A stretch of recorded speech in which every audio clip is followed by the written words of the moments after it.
Hello, hello, hello, and good evening to everyone, and happy Friday the 13th. I hope everyone is having a very pleasant evening and a very pleasant Friday the 13th. One of the greatest days of the year besides, well, Halloween. And tonight we're going to be talking about the perfect subject for something of the nature of Friday the 13th, the slasher archetype, and all the things surrounding the slasher archetype. So let's go ahead and get started, shall we?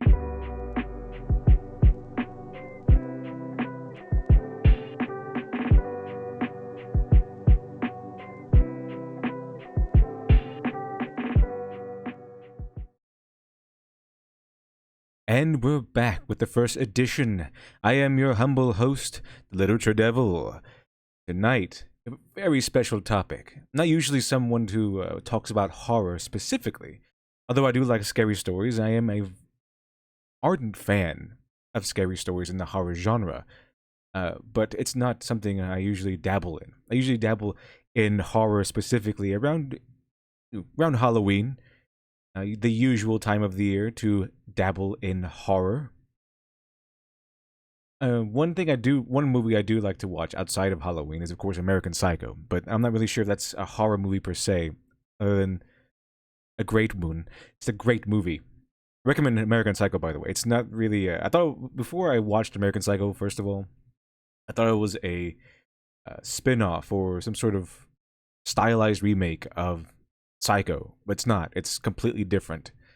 Although it has murder in it, it is worth watching, not just for the horror elements, not just for the serial killer elements or the psycho elements, just because of the commentary, the social commentary that lies in there, and it's constructed in the best way possible from what you can expect from Bret Easton Ellis, and that's quite a lot, quite a lot. He's a very talented writer. I suggest you will read him. But tonight is not about Bret Easton Ellis. Might be another night.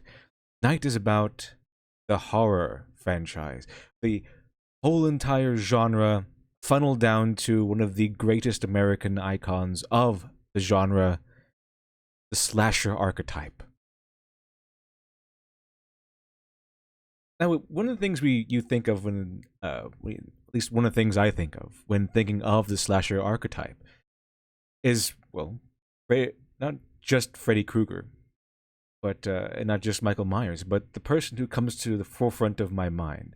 Kind of like when you say the word superhero, and characters like Superman just appear in your mind because he's the archetypical superhero. To me, when someone talks about the slasher franchise, or not the franchise, but the slasher archetype, about slasher movies, I think of Friday the 13th, and of course, the ever awesome Jason Voorhees. Now, of course, Jason Voorhees shares a uh, kind of shares an origin with Leatherface in that they're both kind of inspired by the serial killer Ed Gein, the madman who killed women to make a woman suit. And Ed Gein has gone on to become the inspiration for a whole roster of fictional serial killers. But when you ask yourself what makes a slasher movie, it's not just the horror. It's it's not something. At least it's not the type of horror you would get from, say, the Eastern hemisphere of the world, not the J horror or the K horror. It's not even a horror in terms of, well, just any horror in general. Because usually horror, when you think of true horror, it's something that gives you a sense of dread. It's not usually about a monster per se. It's usually about something more psychological, something that touches deeper in the essence of humanity. But when you think about it, it's the horror is more on the lines of losing that humanity, maybe in the terms of vampirism or turning into a zombie, like what is it? The zombie franchise, The Walking Dead. I haven't seen that show in a long time. It got really boring after the first couple of seasons. redid. To me, they just kind of redid the whole. We're going to go to a new place and find some interesting people, and they're going to stab us in the back. But in even beyond things like vampires or Frankenstein's or uh, zombies, you have even deeper horror. Now, this also exists in the West too, where it's just where your everyday life is ruined. You hear things like one of the most, probably one of the scariest things you can encounter, and this is also in real life stories, but it carries the same essence as fictional stories, is the loss of your sense of stability. If anyone has heard of cozies and would know what cozy mysteries are, it's basically, if you've ever seen Columbo, it's kind of like that. A cozy is a type of story, usually a mystery story, detective story, where there is a murder, and what defines a cozy from something else, like another murder story, is that a cozy usually takes place in some place most of us would consider safe. For example, a nice safe suburb, everyone is middle class or upper middle class or maybe even rich, higher class, where nothing usually happens. It's a gated community. There are rules. People keep their lawns intact. It's an area of the world, an area of your own little sphere of the world, a chunk of the world that you live in. It's normally an area where you feel safe. That's why, for example, why school shootings seem so horrific, so particularly horrific, because these are school, home, the suburbs. These are areas where people tend to feel safe. And what a cozy is having a murder occur in one of these safe areas, shattering that sense of stability. That's where a lot of real psychological horror comes from. It's one thing to go out to the woods and encounter something scary. It's another thing entirely to come home from the woods and still continue having that sense of dread, that the fear that something, that whatever you encountered out in the forest or out and wherever you were, the alien place that you just were, has followed you home. You see this in a lot of scary stories, like with things like ghosts and poltergeists. That you mess with a Ouija board, for example, and you summon some terrifying ghost. And the first thing you want to do once that happens, at least this happens in a lot of stories in which this occurs, is you want to destroy the Ouija board. Bad idea, guys. Don't don't do that. Okay, rule number one: whether you believe in this or not, do not destroy the Ouija board. You have to send the ghosts back. Okay, but the topic is, if that happens, usually in those stories, the horrific part isn't just the ghosts; it's what the ghosts come to destroy. It's one thing to summon ghosts and then have your scare, then be able to return them back to wherever they came. The true horror comes from when the ghosts don't go back, because they shatter your entire world of safety, the illusion of safety you have every day. Now that's real horror.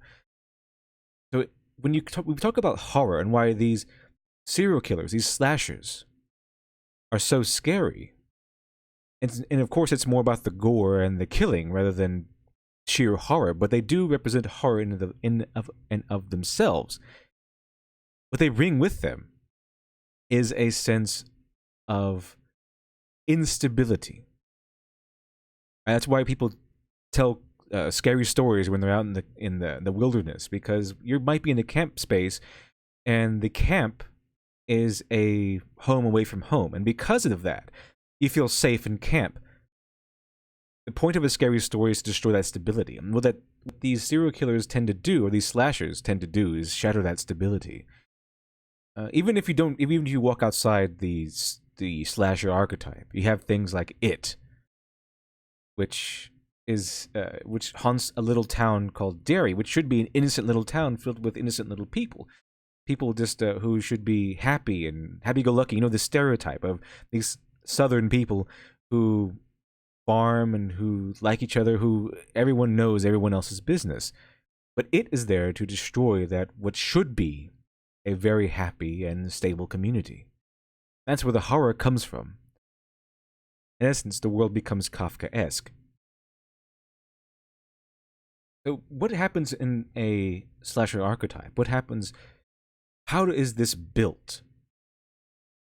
Now, what some might get from the title is that it's just the slasher archetype on its own, but unfortunately, or fortunately, however you want to look at it, it's not, because horror must come from, at least this type of horror must be able to reach out to the viewer, the audience, the reader, the moviegoer, whatever, and have that connection. Now, this is where a relatable person, a relatable character in some degree is probably more necessary than anywhere else, because in the horror genre, it tends to be more effective. Now, of course, that's not always the case, but the horror genre tends to be more effective when the reader or the audience member can put themselves in the shoes of the victim or soon to be victim.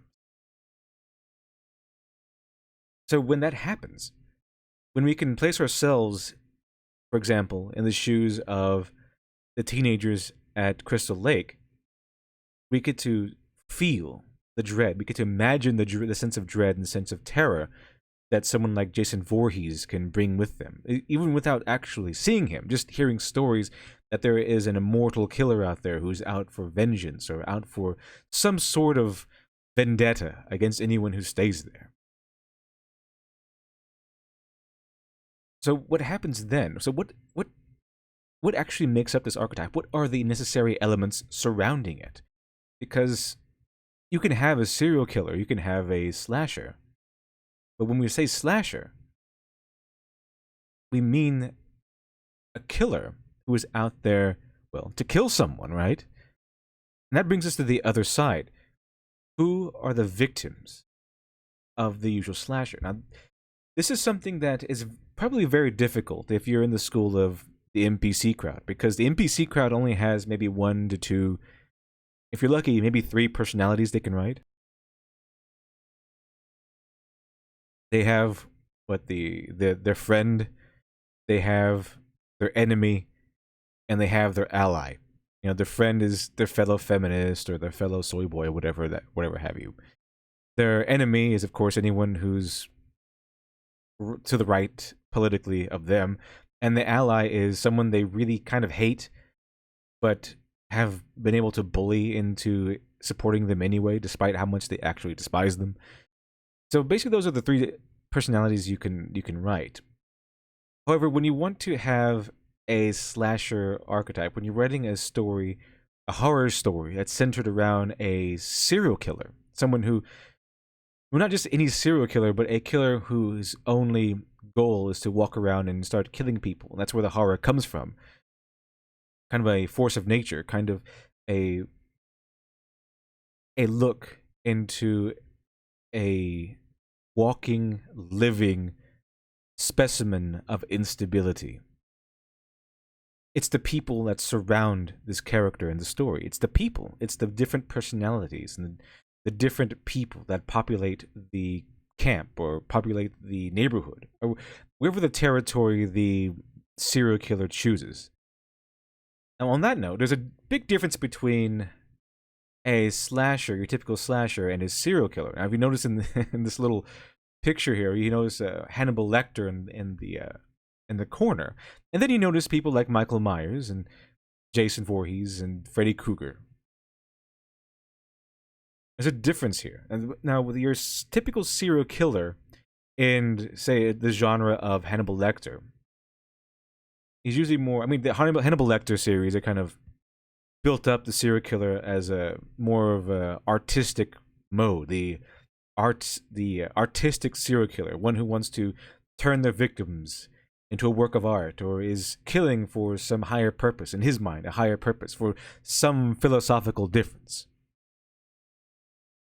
There's a difference between a Hannibal Lecter-esque serial killer and a slasher in this sense. And the Hannibal Lecter-esque serial killer, they kind of act like they act more, I should say, like a real world serial killer does. They pick out a target, they hunt their target down, they follow the target. You read how serial killers in the real world actually operated. This is kind of how they did it. They scope people out. They're able to pick out a target, someone that they can easily manipulate or ambush in some way, and then they plan it out. Like, if, for example, Buffalo Bill, he set up a trap for one of his victims and managed to knock her out and take her home and throw her down some sort of well. Then had her rub lotion into her skin. This is opposite of, at least maybe not opposite, but opposed to the slasher archetype. The slasher archetype is a serial killer too, but he's the serial killer in this scenario, the slasher, we would call the slasher, is not there to be reasoned with, is not really there to uphold some higher cause or some weird, distorted, degenerate philosophical entity, philosophical philosophy. So, not there to do something else. He's just there as a force of death. Now, this goes into something else. This actually plays into, if anyone has run into the stoic main character archetype. There's a lot of writers out there who says you need to have a main character who's this, this, and this. If they have personalities, they have goals or what have you. But there is a call every once in a while for a static main character, and usually use a static main character in terms of if you want the world to have the personality. So if you have your main character and your main character has a personality, then the story kind of revolves around the main character. But if you have a static main character, then usually this allows you to have a character that drives a plot, but it's the world that has the personality. It's the world around your main character that is able to breathe and show life and grow. It becomes the highlight of your writing. And the slasher archetype, with probably the exception of Freddy Krueger, because he has a lot of personality. He has a oddly big personality for a serial killer, or a slasher, I should say.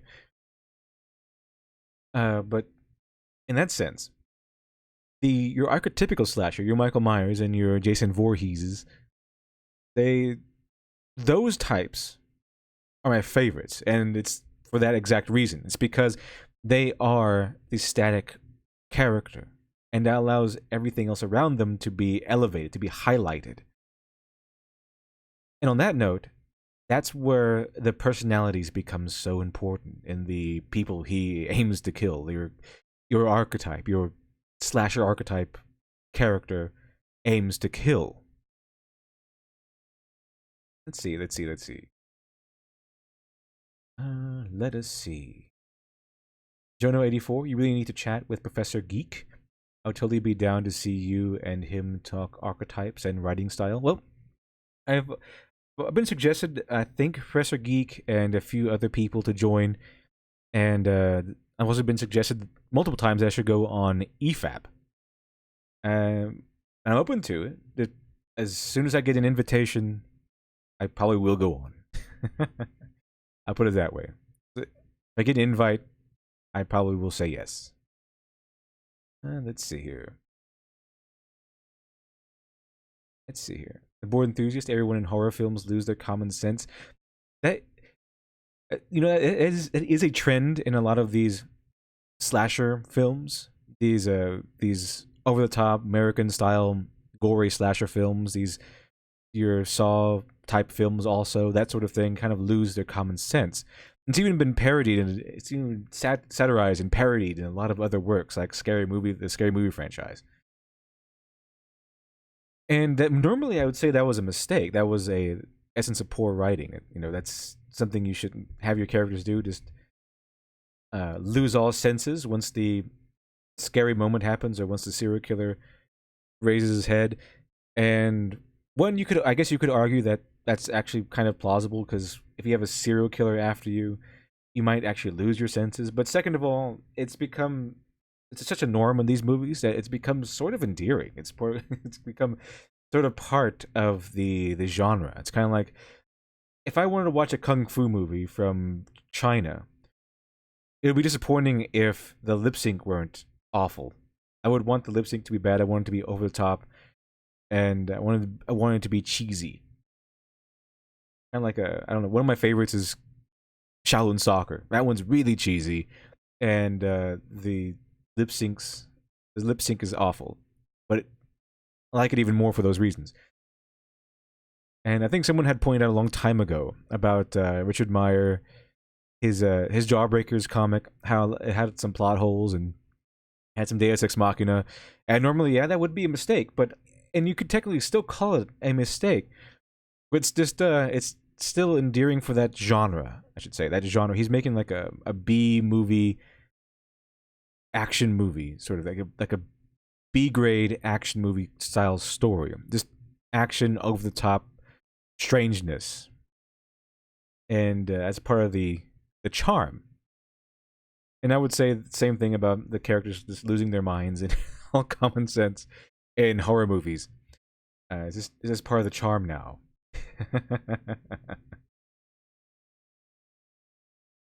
Let's see. Uh, Flying Turret to 8, what if it turned out it was going to be surprise Tug joins in? Yeah, I saw that the last minute that that Umbrella guy was hosting a Friday the 13th stream, and I was thinking about inviting him, but that was before I saw the stream and said, okay, well, there's no way he's coming on now, so that's all right. That's all right. And I would like to say, I'm glad, I'm very glad you all in the chat decided to join me. I was I saw that stream and said, okay, well, this is probably going to be an empty chat room, but thank you again for joining me. Let's see here. Tom Berry Queen. Myers is my closest favorite because his actions are what speak, not his words. Freddy is my least favorite because he won't shut up. Sometimes he's very funny though. I would agree on that. I really like the story surrounding Michael Myers. He has a very, to me, his story is more interesting than Jason Voorhees because he's kind of like Michael Myers and Jason Voorhees are kind of the same archetype. These lumbering, pretty much invincible killer. Except Jason's more over the top in that sense. He's just, you can do whatever you want to Jason, he'll stand back up. Michael Myers is more human, I think. He's even portrayed as just an ordinary guy sometimes in a mask, but I don't know. It's more supernatural than that. I think there's like a cult surrounding him or something. But I do like Michael Myers. Some people say they kind of leave him out, but I do like Michael Myers. I think he has a better written story. I think this character surrounding him are a little bit more dramatic, and I think it's in terms of these American style slasher horror films, his story is of higher quality than Jason Voorhees and possibly Freddy Krueger also. I do like Freddy Krueger because he's kind of the opposite. He can only get you in your dreams, and that's pretty horrific considering you have to sleep. It's kind of like if you have to go to Crystal Lake every day. And the thing about Freddy Krueger is that you have to, if you know about him and if you're afraid of him, he comes after you. That's what gives him strength, is knowing about him and fearing him.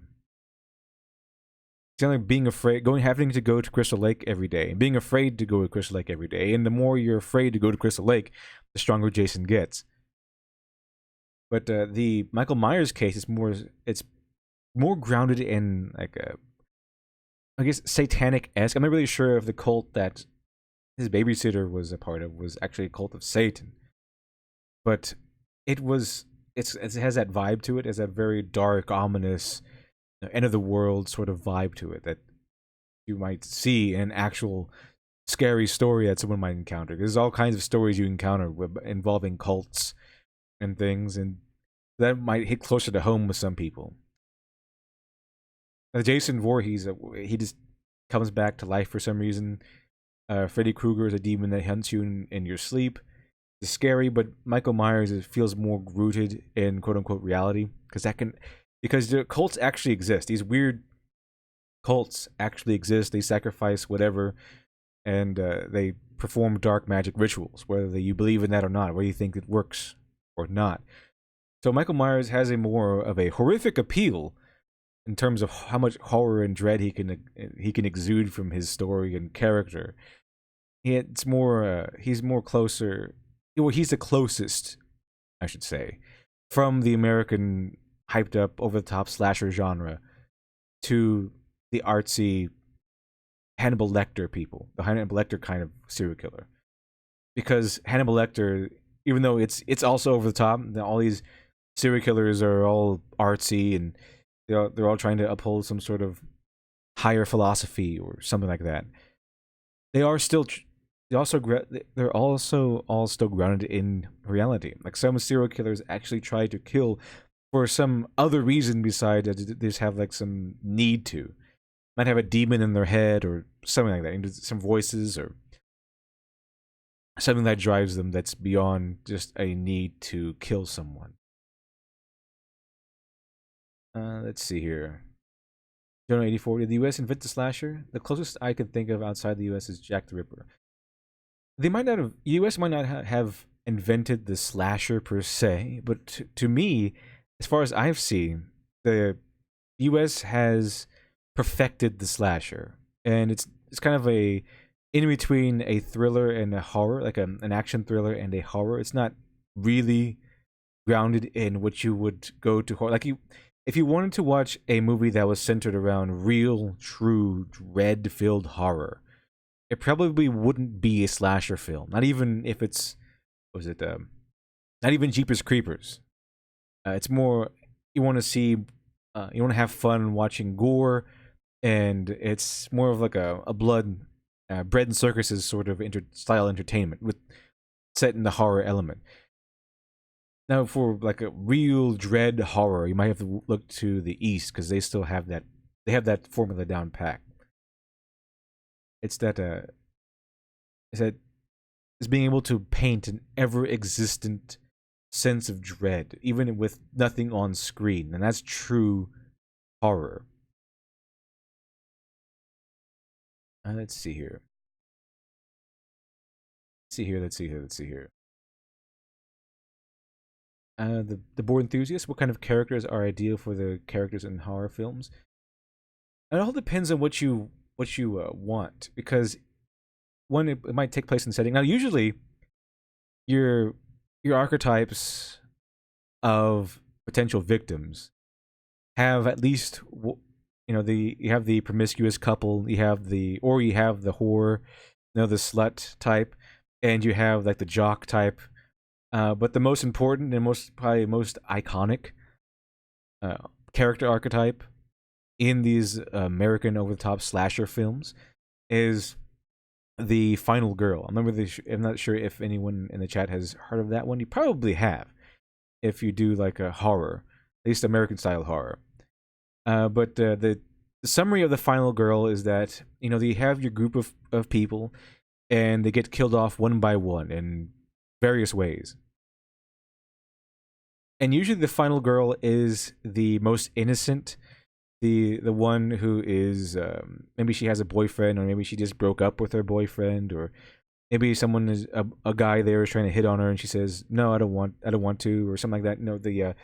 The most innocent, the most virtuous, or being portrayed as the most virtuous, and usually she's the one who survives until the end.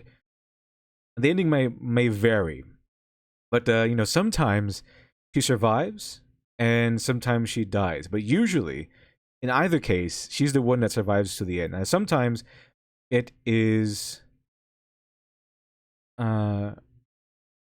sometimes it's usually the most innocent guy friend that survives along with her. Like usually the nerd of the group, usually the one who's kind of the outcast, kind of survives to the end. Now sometimes they might die very early on. It all depends. Usually it might be the middle guy, and he's not too nerdy, not too jockish either. Sometimes it's the middle guy who survives to the end. But usually there is a guy that survives with her until the end, and then he sacrifices himself so she can get away. And that happens quite often.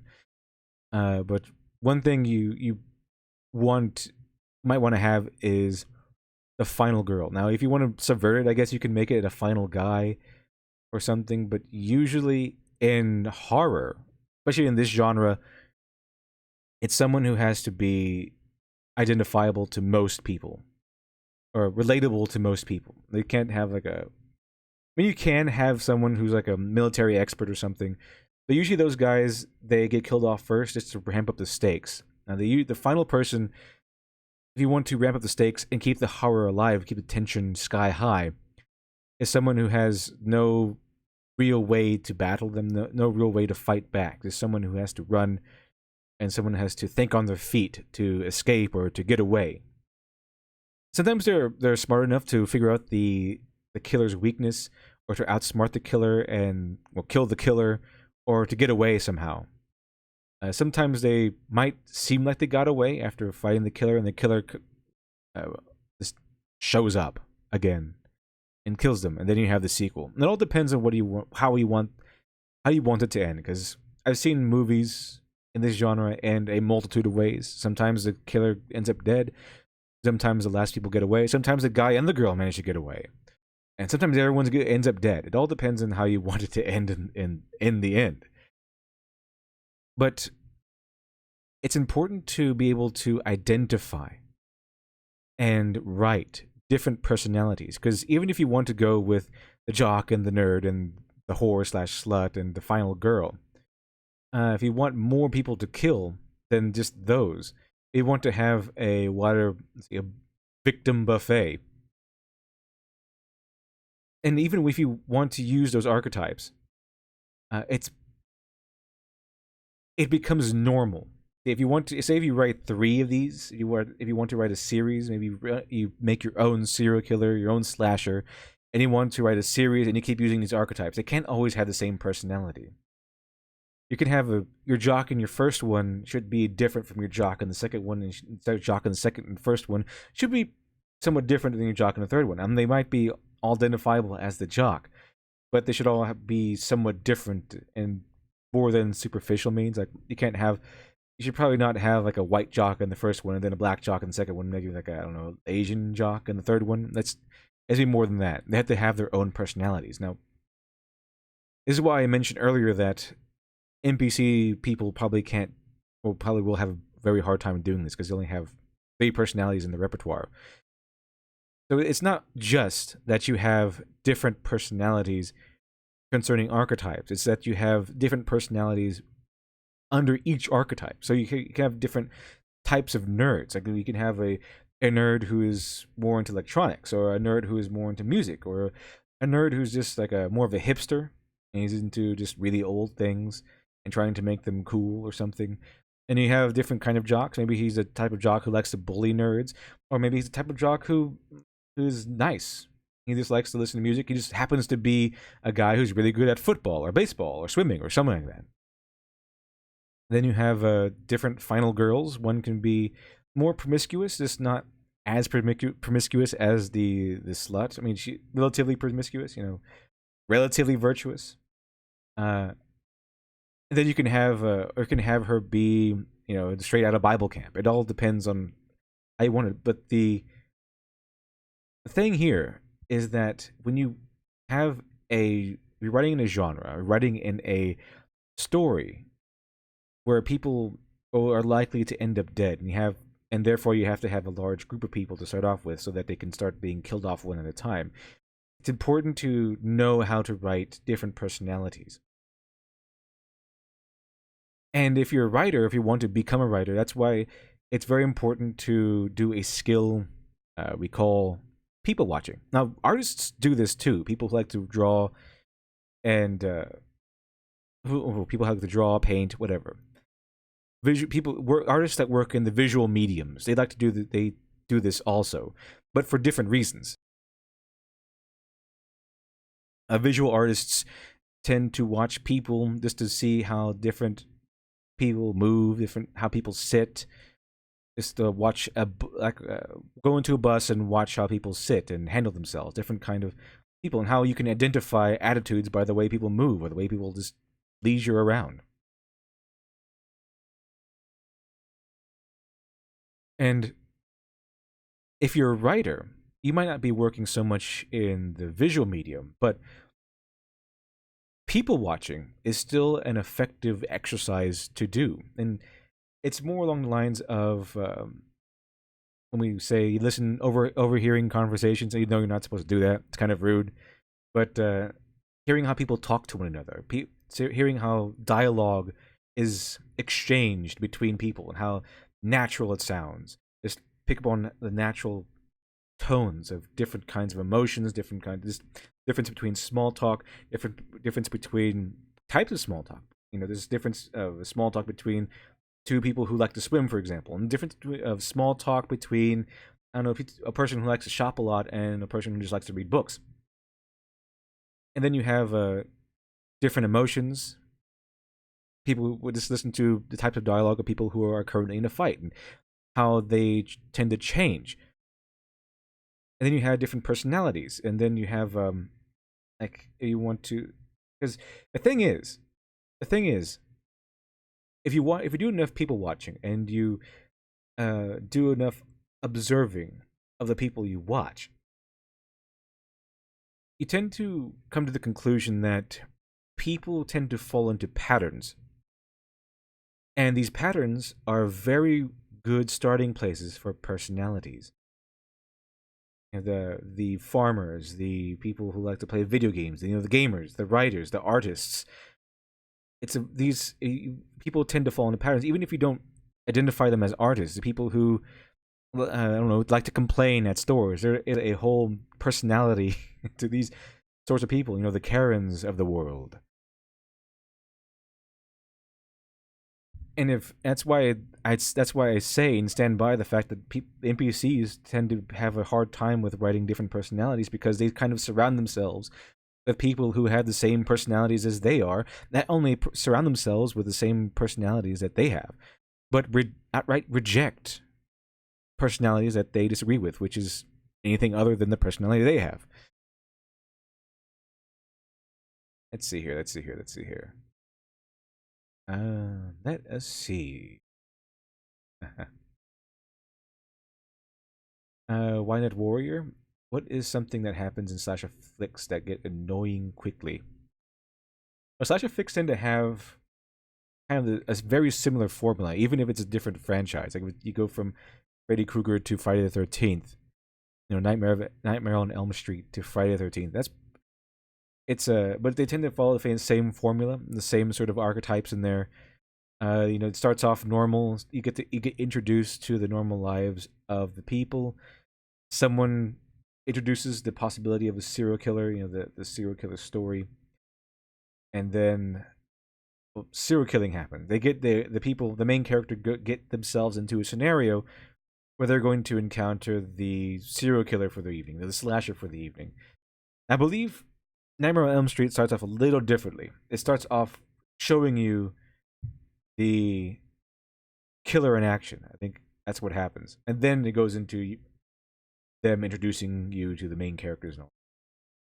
But they tend to follow that standard sense of formula, because it's quite important for the audience to be able to, if not relate, at least empathize with the main characters in some fashion. Some of them might be completely unlikable. Those are usually the people who tend to die first. Like we have a pothead who's just his whole personality is just to smoke pot or find ways to smoke pot or find locations where he can smoke pot in peace, so he doesn't have to share with anyone.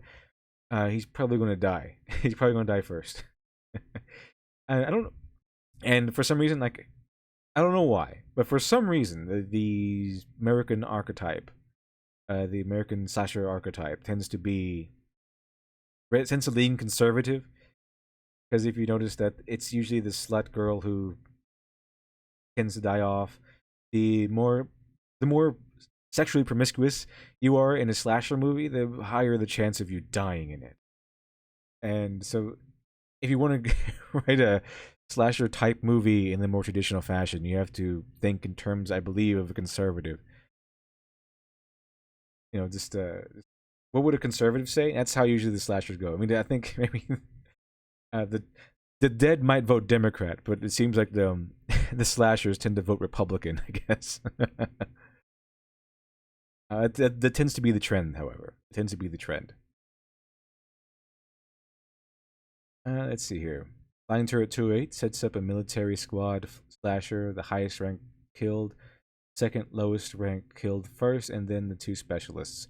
I think I can't remember correctly exactly where it was, but I think there might have been a military style slasher where the rookie was the last to go. I can't remember exactly, but I think there might have been one. But it would be an interesting thing to explore. I mean, what about a superhero slasher film like this?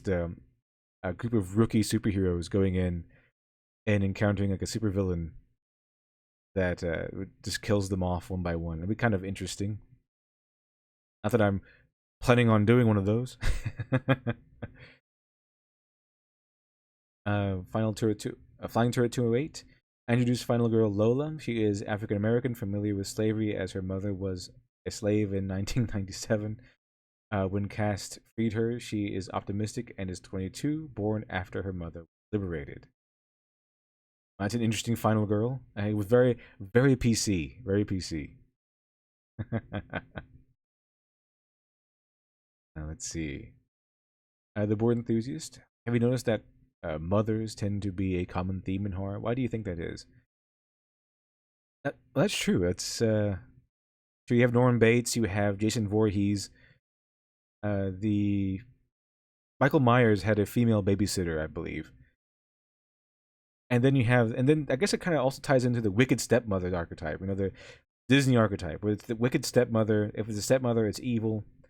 Mothers tend to be evil in that sense, and this is the whole archetype. I mean, this is the whole pattern in Disney where the princesses usually are the good people and queens are usually evil. There seems to be an archetype, or at least a pattern in American media as a whole. the uh, the older woman is evil. It's very interesting. But I don't know. Maybe it's I think it plays particularly well in horror. Now that pattern might play particularly well in horror because usually the mother is supposed to be the nurturer, the caregiver. That's the stereotypical role of the mother. And in horror, it's when the mother is not those things, it tends to be kind of subverted. It's a subversion of the usual motherhood role. And that and according to the movies, that tends to produce apparently immortal, unbeatable, invincible serial killers. So if you go with the traditional right wing conservative view of motherhood, if you're a good, wholesome mother who is the caregiver, you produce good people. If you are a uh, evil, sadistic mother, you will produce weirdo serial killer people. I so I guess you have just go with the usual conservative uh, rules there. this was I'm not making. It's just what happens. It's just how these patterns tend to exist. Let's see here. Uh, Flying Turret 208, then a chemistry nerd who is killed first. Dandy's Spike. It tends to be thing it's an Oedipus thing turned up to 11. Usually it is. Like, even if you go outside Norman Bates, Jason 2 has that Norman Bates sort of feel to it, and yeah, he too is pressured by a domineering mother, and I think the mother, I believe, is the actually the original serial killer, and then it became Jason. I think it was Jason's mother who was the original serial killer in the early movie, and then it became Jason Voorhees who took over. Of course, he kept his mother's head in a box or something. I haven't seen these movies in a while, but he did keep his mother's head after she died because she did die. She was killed off. Let's see here. Let's see. Could be a weirdo. Jason Myers, 2020. That would be an interesting. Is this probably be all at war? Dandy Spike, military style slasher. Aliens maybe count as one. And you know what? That's an interesting thing. Here's an interesting thing I might do. If someone writes a story, uh, based from like an idea we come up with on one of these streams, I might read it live and see how it goes. See how it goes. Just read through it live on one of these streams. I think that might be interesting. If you're all right with with us reading and listening to your work, then that's something I might consider. Also, on that note, I've been getting a good amount of very very interesting and impressive fan art on Doctor Alpha. And if anyone hasn't caught on yet, or hasn't seen my announcement on this yet, or heard my announcement on this, that if once I get enough, once I think I have enough fan art of Doctor Alpha, I will be doing a Dr. Alpha fan art stream on my main channel, and I will be sure to include your names and everything so you can get some recognition on your work. So that's just there for food for thought. Flying Turret 208, the PC character, I was giving an African American, had a past that most Americans could relate.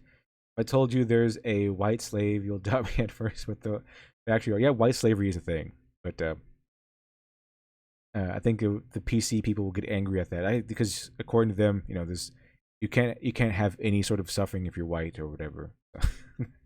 So, on that notion, I suggest you do that. Of a horror story about a white slave. It's your moral duty to do something like that. It's your moral duty to outrage these people at every possible opportunity. Dandy Spike, it could be One-Hit Warrior. The film does use a lot of horror tropes. Rosemary Mori, I'm not particularly biased on ending type. I guess it depends on story, characters, and how I feel at the time. Yeah, if you want to do this, and the ending should revolve around how much sense of dread you want to place on your serial killer. Now, if you want to have your serial killer die at the end, then have everyone live, or some people live and then have the serial killer die, only for them to come back in the next film that has its own sense of dread, and then you can have the sense of dread coming from how unstoppable and how relentless the killer is by maybe seemingly have died or being able to kill off everyone. It gives that sense of the inevitability. They're kind of like the real same fear that we have in things like death and taxes. It's inevitable. You can run, you can hide, you can try to outsmart this thing, you can even try to kill it, but he'll still get you in the end. Let's see here. The Bored Enthusiast. What sets slasher film apart from other horror genres? Well, the slasher film is, if you break it down, it's basically just the sort of Damocles scenario. You never know when you're going to die. It could happen at any time and at anywhere. It kind of condenses our fear of death, our fear of acknowledging our own mortality, and that's why the horror and the fear, that's where it comes from in these movies, because you can place yourself. That's why it's so essential to have relatable characters, or characters you can put yourself in that situation. That's why you always have like people going off on road trips or going out camping, because a lot of people tend to do those things. And then you can place yourself in that situation. But the horror comes from where, for example, where your vampire horror, your zombie horror tends to come from a place of losing your humanity. Even when if it seems appealing in the sense of a vampire, it really quickly goes into a sense of a fear of losing one's humanity. Because especially, it's more clear when it's a zombie. You don't just die; you come back as the undead, and it's a standard pattern where the living people tend to beg those around them, like, if I get bitten, please kill me before I turn, because it's a very real sense, very real fear of being able to live. It's kind of like imagine if you had a disease, like if you had I guess ALS, that's what it's called, where your function of your body slowly dies, and you at the end of it, you slowly will become just a brain trapped inside of a useless body. It's that kind of fear you get when you lose your humanity. That's losing your humanity. That's a zombie-esque fear. It's the same sort of fear we get when we fear becoming a zombie. That you still continue to live on, but in a nightmarish existence. That's vampire and zombie. Now, when you have your horror genre like a Frankenstein, Frankenstein's, where it is a kind of the opposite. Your mortality is played backwards. The fear of mortality is played backwards because something dead has now been resurrected and is coming back alive. It is the fear of science, the fear of going too far with scientific endeavors. And what would happen? Basically, the Frankenstein story was pretty much the early AI apocalypse story. Early Matrix AI apocalypse story, where it is what might happen if science goes too far. Could science end the world if we go one step too far? Try to play God one too many times. That's where that horror comes from. Where you put together a monstrosity, some sort of abomination that spits in the face of God and science, and then it comes after you. It becomes real, something that it plays in the same thing as Cthulhu-esque horror. It's not particular. I mean, it's not straight up Cthulhu-esque horror, but it plays into those same notes as Cthulhu-esque horror, where it's not just about seeing the monster. It's about knowing the monster and knowing the existence of the monster. Seeing the monster that is so horrific. Just acknowledging the existence of this monster is so horrific that your mind collapses in on itself. That's where the horror of Cthulhu comes from, the Lovecraftian horror. These things should not exist. These things should not exist, and at its very essence, Cthulhu-esque horror plays into our fear of the unknown. It especially plays into the fear of something that our minds cannot grasp. And what I mean by that is when our minds cannot grasp because of how big and how huge the concept of these ideas are. It's one thing to acknowledge a monster that's coming after you. It's another thing entirely to acknowledge that this monster is only a little bit, a little piece of something much, much larger. Okay? It's the fear of something that you cannot comprehend. That no matter, even if you're sober, no matter how much you learn, no matter how many books you read, no matter how many philosophies you learn about or you accept, it's the horror of not being able to even at your peakest, even at the height of your mental greatness, that you are able to comprehend what these Lovecraftian horrors represent. It's kind of like an ant trying to comprehend metaphysics. No matter how smart the ant is in relation to other ants, it could be the smartest ant in the world, in the history of ants. It's still an ant, and it still cannot comprehend these things. And that very idea, the very notion that these things that are so out of its grasp even exists, would terrify it, would snap its mind in half. And that's what Cthulhu-esque horror comes from, that fear of the overwhelming knowledge. Then you have the fear of ghosts, the fear of the supernatural, things that even if we see exist, we cannot touch. We cannot. It's the fear. It still plays on the fear of our mortality, but it is a fear of what happens after we die.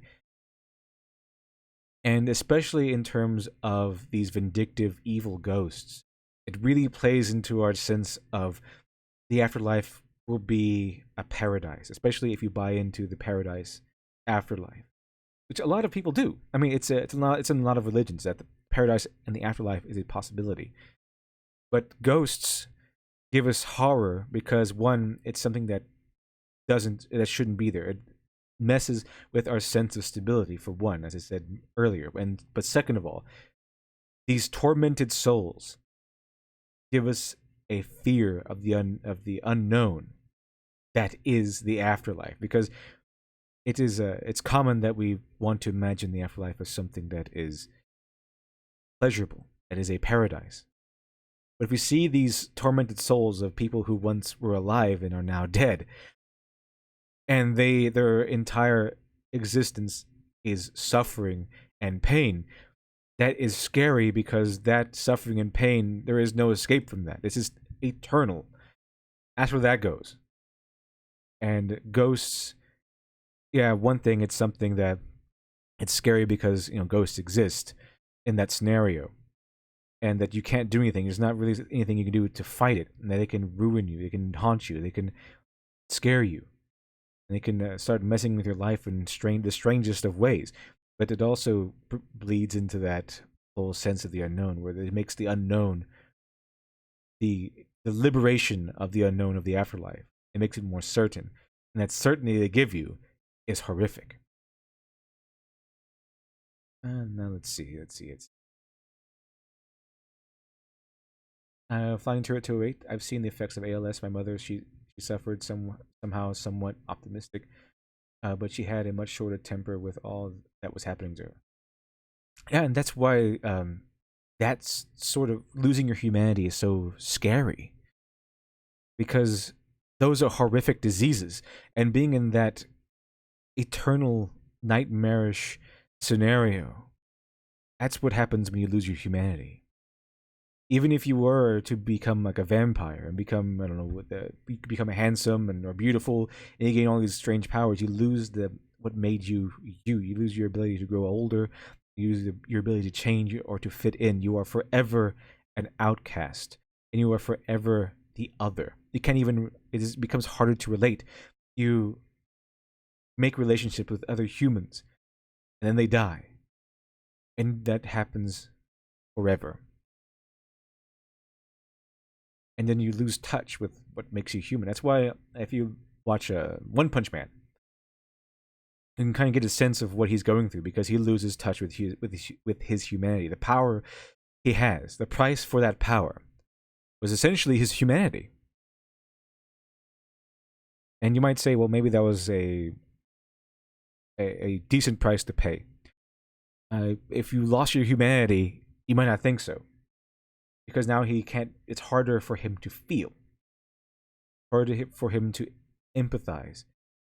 All he can do is hold on to what morals he has left, what essence of humanity he has left. Let's see. Let's.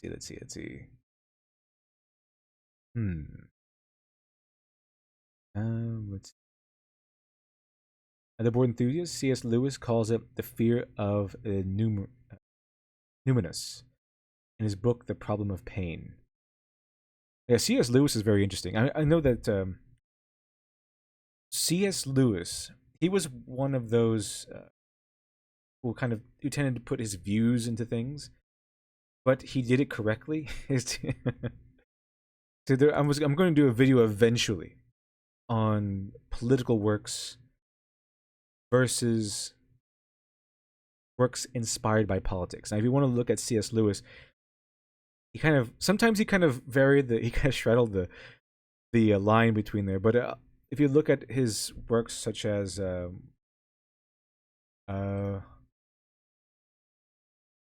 Lion, the Witch, and the Wardrobe, they're good stories. The entire series from which The Lion, Witch, and the Wardrobe came from,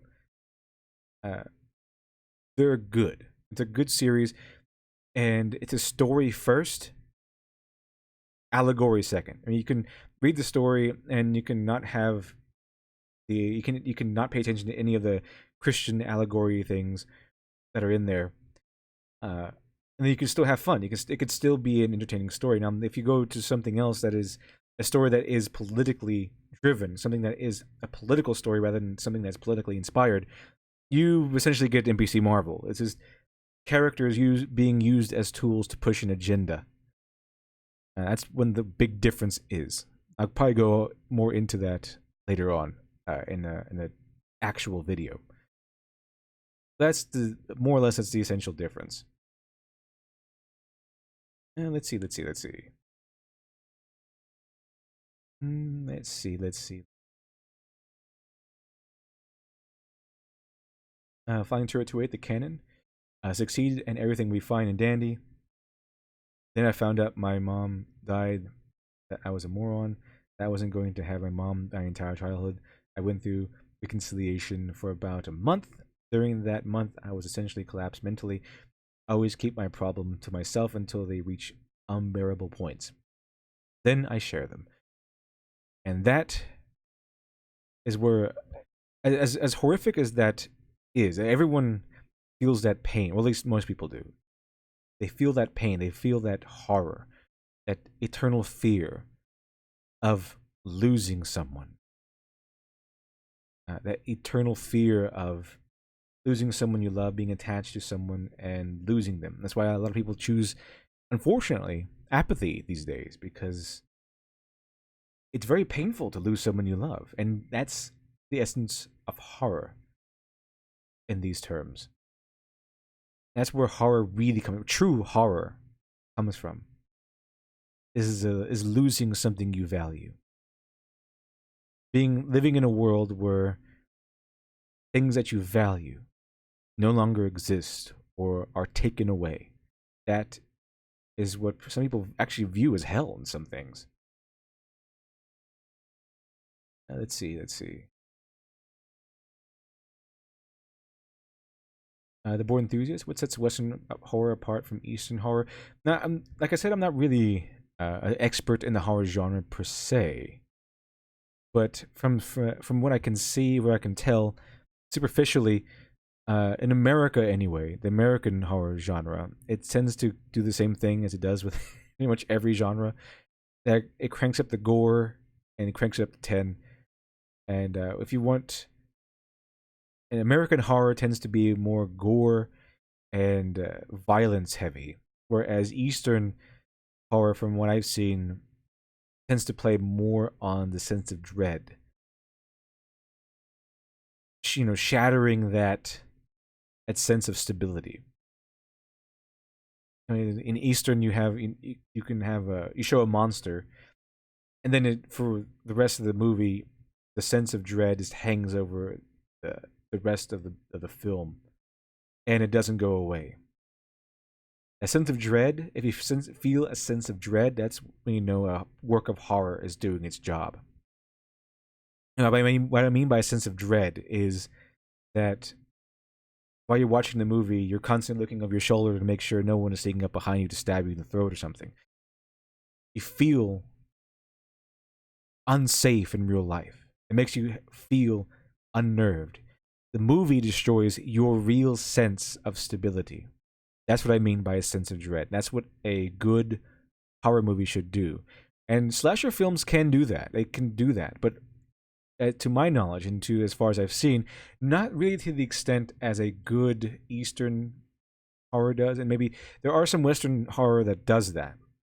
Probably quite a few. But it's that sense of dread that I get usually from Eastern works that really give you that sense of dread. And that's how you know it's good stuff. It's kind of like if you smoke a cigar, the bitterness. That's how I know it's good. You drink a beer, the bitterness. All right, it's good. It's in the horror, the sense of dread. All right, that's how I know it's good. That's what I seem to. That's how I differentiate Western horror from Eastern horror. The Eastern horror seems to center itself on delivering a sense of dread, while at least American horror, plays up the violence and the gore.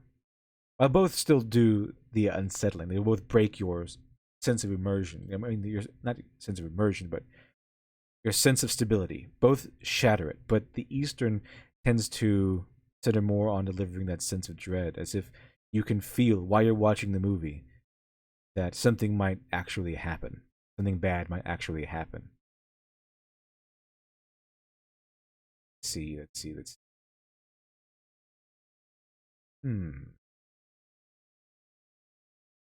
And let's see. Rodrigo Casanova. If you guys like slasher stuff, I'd recommend Scream, the series on Netflix. And please stay away from Slasher, also on Netflix. I've heard Slasher is now a show, but I haven't looked into it yet. And if it's on Netflix, it might be a coin toss. So I would have to might have to watch the first episode to get a little sense of it. See the Board Enthusiast. I think the urban legend of Momo takes the cake for me. I love urban legends. A Japanese statue evolving into a dark American narrative. That thing is unsettlingly creepy. Yeah, urban legends are the best. Urban legends are awesome. I love listening to urban legends. It's they're really good. Especially I like to listen to true horror stories, and I love urban legends. Not only are they great to listen to, but they're a great sense of inspiration if you want to write something on your own. Rodrigo Casanova, Eastern ghost that needs to find peace, Western a threat that needs to be overcome, and mostly can be battled. You know, I think someone did a video on that. That Eastern works tend to revolve around the self or the soul or something like that, or more. It's more spiritual, and the Western works tend to be more external, a threat to be overcome, rather than something internal. Although both works can have that. Uh, Probably work. You should probably check that out. I heard it was really good. Also heard it was just a copy of what was it? Overly overly sarcastic productions. Yeah. Apparently, if someone on YouTube does something first, every person who even touches the same thing they did is a copy, I guess. So I am very pleased to know that anyone who ever compares Western to Eastern storytelling traditions after me are now just copying me, even if they never heard my seen my video or heard of my channel before. They are obviously copying me. So if you see a video that compares Western storytelling traditions that came after my video did, they are an obvious copy of mine. So that's as it's I'll be flattered in advance. Let's see. Dandy Spike, same with Hello Kitty as well for some hardcore Hispanic Catholics. They think uh, that puss is cursed. And let's see here. Let's see. And so back when I say the slasher, the reason why I want to talk about the slasher genre is not just because of Jason Voorhees and his whole Friday the 13th,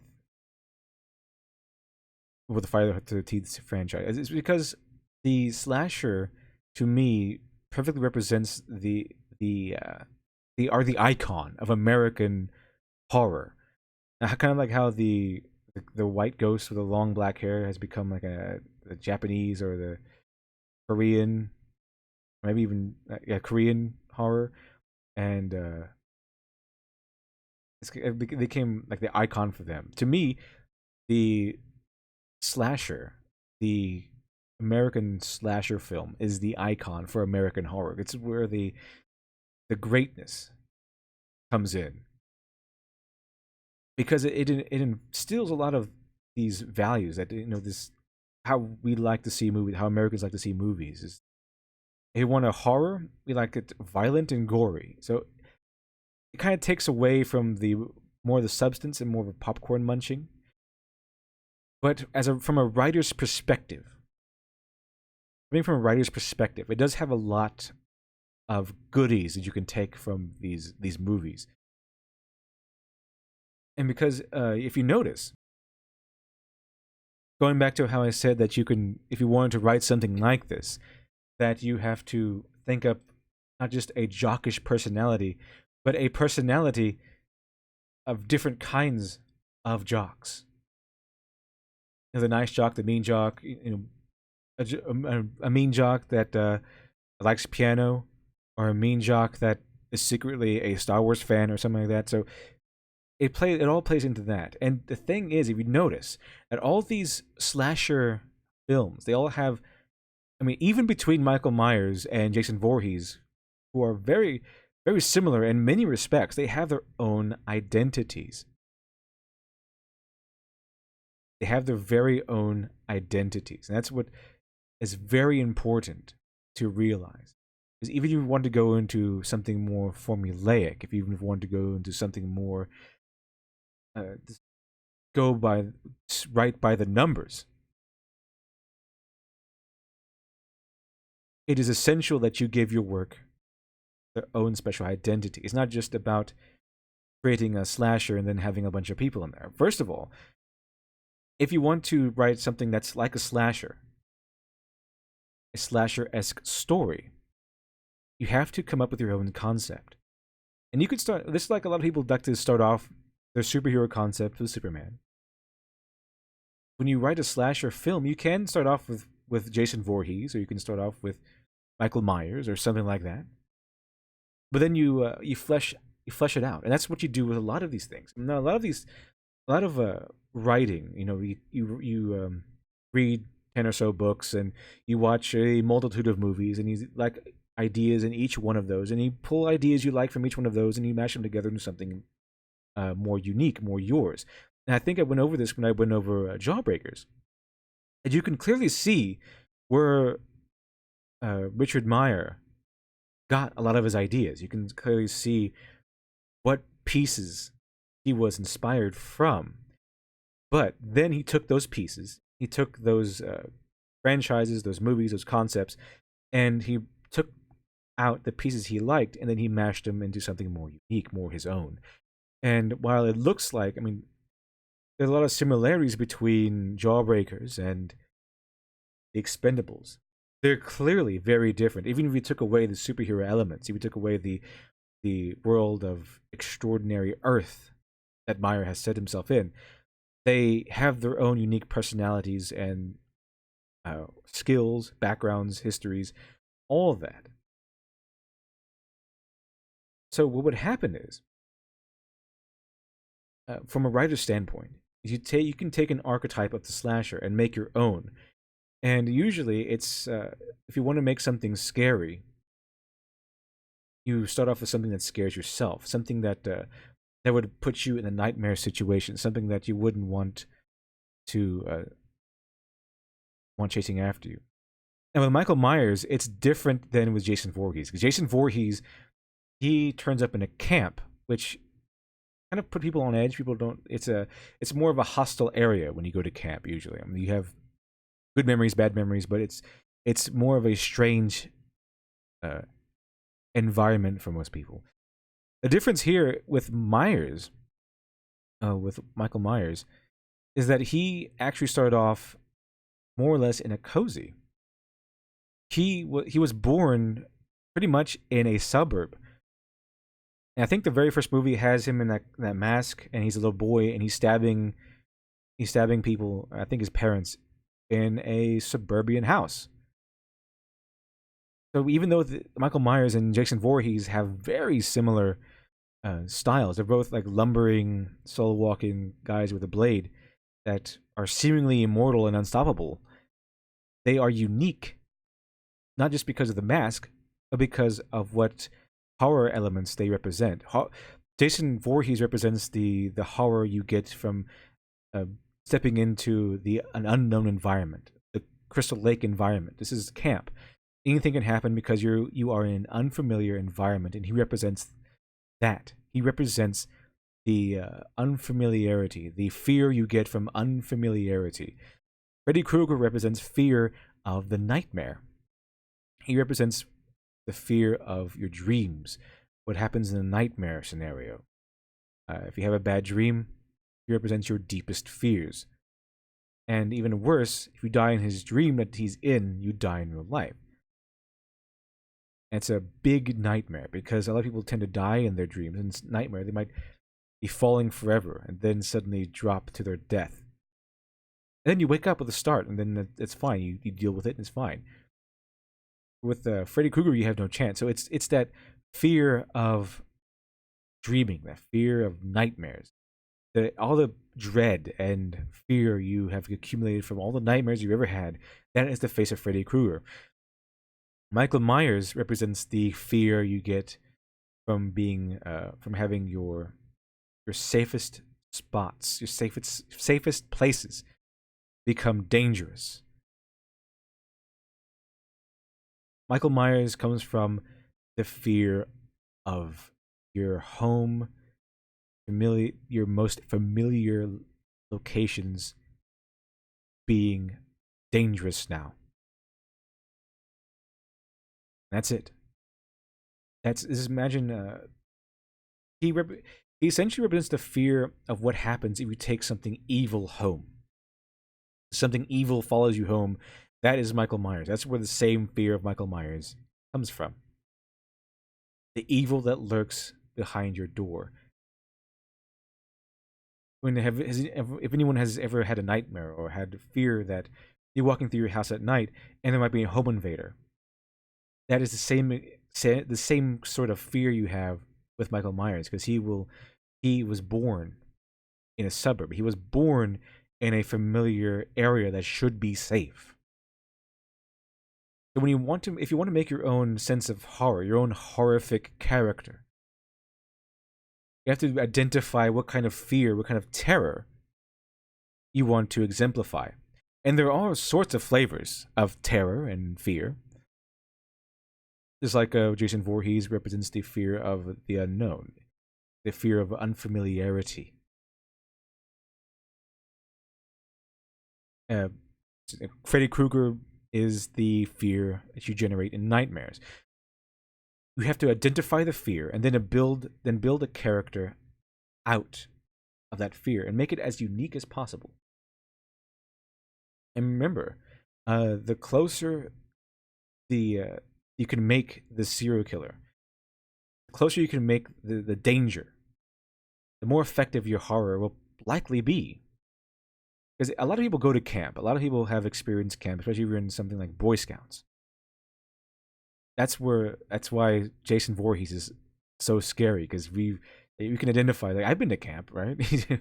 I've been to camp, so next time I go to camp, these people can be in the same situation I might be. I mean, and Freddy Krueger, everyone goes to sleep. You kind of have to. Everyone has had nightmares. And then Myers, I mean, a lot of people. This is scary because it's not just about living in a suburb. It's the fear of your safe space, and your real safe space, not something you go off to just to be a baby, but the safest space you feel at home, where at least the space or location you identify as being the most safe. If that space were violated, that's where the fear of Michael Myers comes from. The board enthusiast, did you know that Scott Cawthon, the creator of NAF, had nightmares of one of his characters and became paranoid that night? You know, you're doing your job, you scare yourself. I never played Five Nights at Freddy's because I heard it was just a bunch of jump scares. But I might one day. It might be interesting. But that's pretty effective work if you can scare yourself with your own criteria. I mean, your own intellectual property. That's pretty good. Pretty good. You know you're doing your job correctly. Creeper Weirdo, off topic, but have you watched the Rageaholic? Oh yeah, I know him as Razorfist, and it is Razorfist, I believe. I watch him occasionally. He's not someone I watch all the time. I do watch him because he is a fellow fan of the pulps, and he actually introduced me to Elric of Melniboné. I haven't ever heard of that character before, but Elric of Melniboné is a character in one of my most favorite of genres, which is sword and sorcery. Not fantasy, but sword and sorcery. And to me, there's a difference, because fantasy, you think of elves and dwarves and Tolkien-esque things. Sword and sorcery is more along the lines of that historical feel. It's dirtier, it's grittier, it's gorier. It's where your standard fantasy might be friendlier. Sword and sorcery is more of your Conan the Barbarian. I think Conan the Barbarian actually might have started that genre, I believe. But sword and sorcery is something I really enjoy. That's one of my favorite genres of all time. Not so much fantasy, but sword and sorcery. But yeah, I watched his stuff on Pulps, and he has a really good taste on a lot of things. I agree with. So yeah, I do like him. I would like to stream with him one day. Like to be on a stream with him one day. I think it'd be fun. I think it'd be fun. Dandy Spike, funny memory I want to share. I once had a dream where all these slasher villains were in my home. However, they were just roommates, and I got annoyed with Chucky in particular. That sounds like an awesome dream. I'd like to have that dream. It sounds incredible. And like what? Freddy Krueger is always late on the rent because he's always asleep or something. Jason Voorhees is like he's always keeping up people at night because he's always pacing around or something. The board enthusiast NPC. Oh no, not my safe space. Yeah, I think the NPC crowd would really, really dislike Michael Myers, especially if they played him. If they recognize that fear. But yeah, that's the reason why I brought up the slasher genre is because they represent different sorts of fears and different sorts of terrors that people can have, and it's very blatant. It's very recognizable, so it's easy to identify because American cinema, American media tends to be very overt. there's there's no subtlety is very hard to find. Subtlety is not really something you want to go to when you go to something that is a mass-produced product in America. Subtlety is not really going to be there, and that might hurt when you're just a viewer, but it's really useful if you're a writer trying to pick out how these things work. And horror, you could identify the fears and why these characters are so scary, and you can identify them fairly clearly because there's rarely any subtlety there. So it's really easy to break these things down. It's they could have chosen somewhere else besides a camp for Jason Voorhees, but they chose a camp, and that makes it easy to identify. They chose a suburb for Michael Myers, and makes it easy to identify. They chose your worst nightmares for Freddy Krueger, and that makes it easy to identify where these fears come from, where the source of their terror for the audience comes from. So, if you want to, maybe not the most dread-filled horror, but if you want to understand the where fear comes from, and different flavors of fear, and why they work the way they work, and why these characters work the way they work, the slasher movie is a pretty easy way to go. Pretty easy way to go. That's why, and if you want to write, if you want to look into the different building blocks of literature and how things work the way they work and why they work the way they work, it's very important that you not just watch something or read something, but pick things apart and tear it apart and see why things work the way they work, how these gears are all churning together, and what parts move what, and why do I question why am I so afraid of Jason Voorhees? What kind of fear does he instill in me? And just beyond death, like it's yeah, everyone's afraid of dying, but what kind of fear does he instill every time he shows up? That's why it's important to look into these things, and why the slasher genre is so interesting and so important for potential writers to look into. You want to write horror, because in order to write horror, you have to understand fear. You have to understand where that fear comes from, what most people are afraid of, and why we're afraid of it. Let's see here. Let's see here.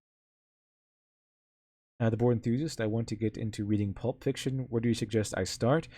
It all depends on what kind of genre you're interested in, because pulps, they range pretty much every genre, and they're so interesting because they're very, very base. They're not the artistic works. They're more along the lines of just there for mere entertainment. Now you can have artistic works, but if they're artistic works in pulp, they tend to be very entertaining artistic works. But I mean, you can have there's everything. It ranges from everything from thriller to detective to sword and sorcery to romance. I mean, if you're more into romance, I would suggest going to romance pulp because there is a lot of it. There's but the archetypical what we see when we think of pulp nowadays is the hard-boiled detective. So if you want to start with what you like, pick a genre. But if you want to start with what has become iconic of the pulp genre as the pulp style, I would start off with hard-boiled detectives, and there's quite a few of those. Quite a few of those. Now, what I really like is a series called Doctor Satan, and it's kind of like It's kind of like the first Death Note. I mean, it's a detective versus a guy who can produce supernatural work. See, like an ordinary detective that has knowledge of the occult versus uh, basically a doctor in the occult. Very interesting. At least the first story is very interesting. So yeah, if you want to get into pulp, either pick with something you like, or venture into what has become the most iconic pictures of pulp, which is probably the hard-boiled detective or the speculative sci-fi. And yeah, that's what I'm gonna go ahead and end the stream. I just want to have wish everyone a very happy Friday the 13th, and I want to remind everyone one more time that if once I get enough Doctor Alpha fan art, I will put on a Doctor Alpha fan art stream on the main channel. So uh, if you want to, just send it to the email I have listed in the about page of my main channel, and I will put it in there. And make sure you want to make sure you add in the name you want me to call you by, because if I do that stream, I will make sure to list who the artist and the creator is. Uh, let's see here. Let's see. Danny Spike, I suggest The Shadow if you want old school vigilante justice, and Philip Marlowe if you're into noir detective. Yeah, The Shadow is probably one of the most iconic of pulp characters. And even Garth Ennis did a his own crack on The Shadow. He did a Shadow comic, and it's pretty interesting also. Let's see, let's see. Okay, all right. Well, have everyone have a fantastic Friday the 13th, and I will see you all next Friday, where I plan on putting together at least the topic. I think we'll probably go on and see if we can put together a character from start to finish. I'll see about if we can do that for a stream. Right. Good night, everyone, and have a pleasant Friday the 13th. See you next time.